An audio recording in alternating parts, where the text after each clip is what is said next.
Technically, I write in the genre of fantasy, but to me, I write about relationships. Mostly, these relationships appear between vastly different beings, connected telepathically through their minds. But others involve men and women, fathers and sons, mothers and daughters, sisters, brothers, even grandparents of many species. In fact, my novels abound with relationships. In this reading, taken from the beginning of my novel, Femm Rebel, I hope to demonstrate some powerful relationships among my characters. The speaker is Dawn, the royal Femm. Born a Tsar, one of the royal Don families of Garith, I was pledged almost from birth to Jodin, the only descendant of the other royal line. We've been raised together, groomed for our future union. 10 years older than I, Jodin was forced to take me along on his activities with other young Don.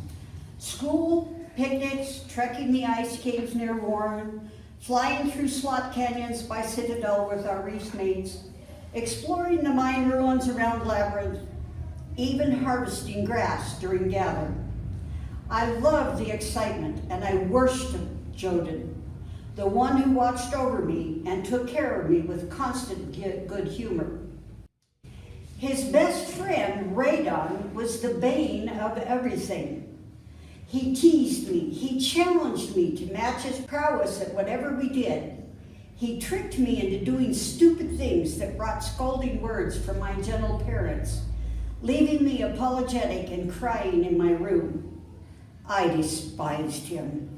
A spoiled, jealous boy for ruining many of my glorious days with Jodin. Then Jodin's parents died in a freak lightning strike, and he was yanked into adulthood, becoming Supreme Don long before he was ready. Sisseth, my mind maid, and I spent hours wandering the pathways of Center on foot. We discovered every nook and cranny, big enough for us to both hide in. Although we preferred to fly, we weren't allowed to leave Center without an escort, and no one was ever available. Then at my friend Ariadon's birthday party, I saw Raiden again for the first time in 5 years. He'd changed, grown handsome in a dark, virile way. I used to think him ugly.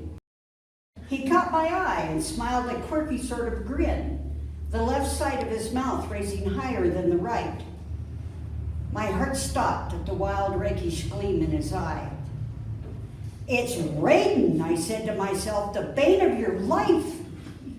I reminded myself sternly and turned away as if I hadn't noticed him. It didn't work. Within minutes, he was by my side, begging for a dance.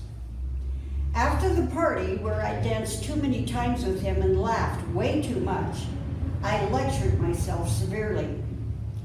Raiden had a reputation of doing reckless things. He never attended Speaker's Council, even after his father died and he became the Ray family speaker. He refused to follow Don custom and was rumored to slip away to play mind games on the humans, risking our safety and secrecy. He is not fit to be considered a suitor. I'd look away sternly.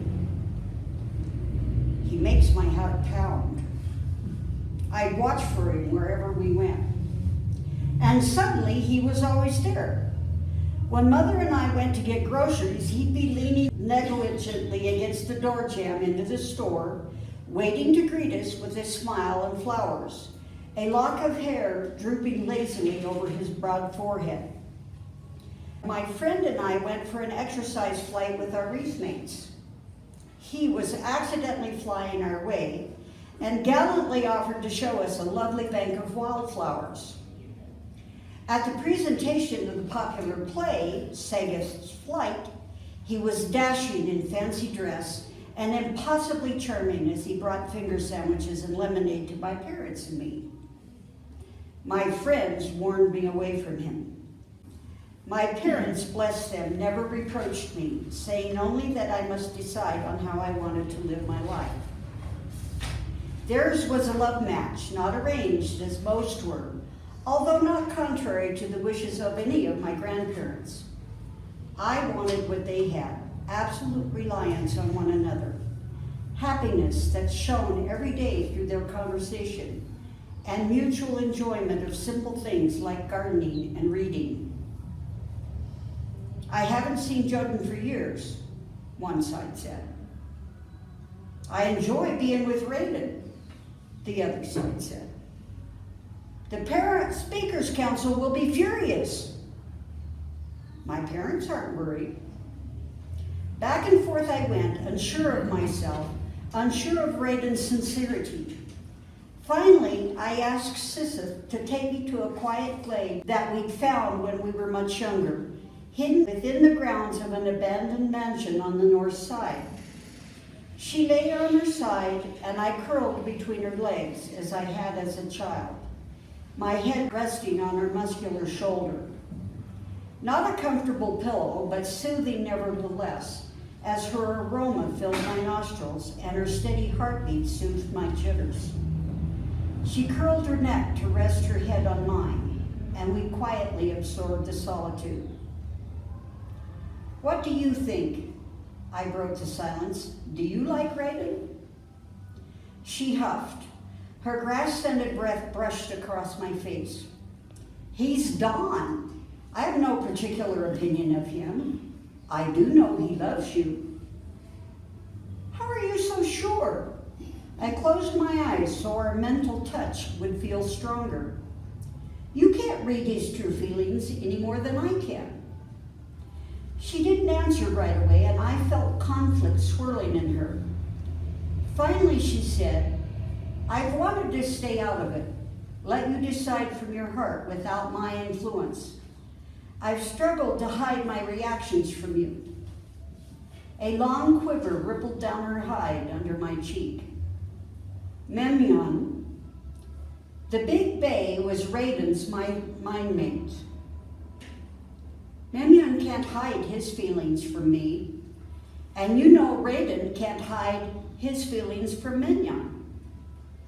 She paused again, lifting her head to gaze through the trees away from me.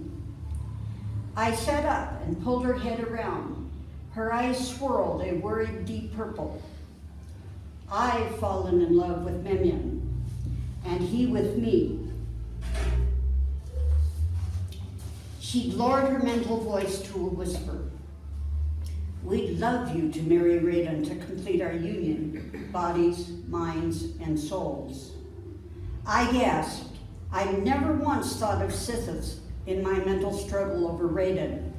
Of course, she knew everything I thought, everything I felt. Totally aware of my selfish actions, she'd held my happiness above her own. I threw my arms around her neck and cried into her soft hair, begging forgiveness. Being Wreath, she gave it easily, even as she commented dryly, he loves you with all his heart. Memyon knows it, I know it, and you should believe it.